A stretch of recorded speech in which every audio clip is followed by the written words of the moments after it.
If you find yourself wandering through South Kensington, you're walking in what Victorians once called Albertopolis.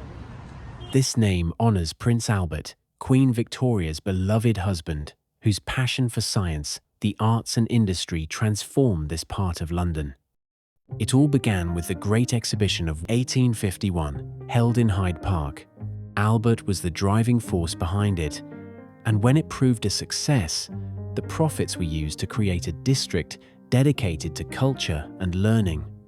From that vision grew the Natural History Museum, the Science Museum, the V&A, Imperial College London, the Royal College of Music, and of course, the Great Royal Albert Hall. Albert himself was admired not just as a forward-thinking patron of the arts, but also as a devoted family man. With Victoria, he had 9 children, and together they were seen as the model of family life for the age. He was also her most trusted advisor, offering steady, rational guidance.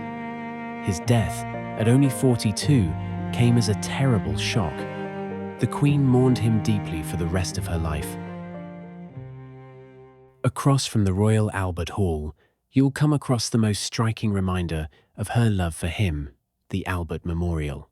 Designed by George Gilbert Scott and completed in 1872, it rises like a Gothic spire from Kensington Gardens.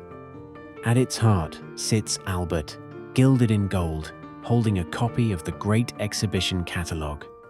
Around him, a sculpted frieze shows nearly 200 great figures from history: Shakespeare, Newton, Galileo, Da Vinci, and many more. At the corners stand statues representing the continents of Europe, Asia, Africa, and the Americas. It is both a monument to Victoria's grief and a celebration of the ideals Albert cherished. Of all the institutions that grew from his vision, the Natural History Museum remains the most beloved. Opened in 1881, it is housed in a vast Romanesque building, its terracotta walls alive with carvings of plants and animals.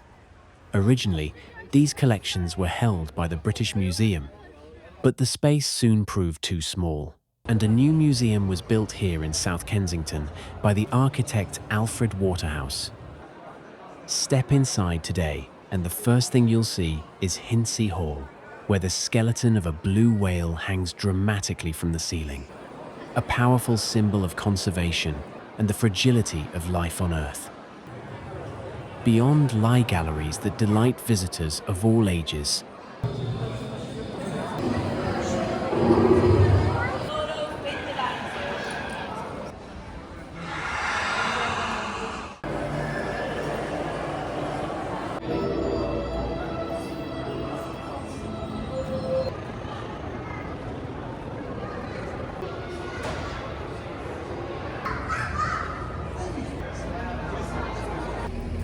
In Albertopolis, every building and every story speaks of a man who believed that science, art, and knowledge could shape a better future.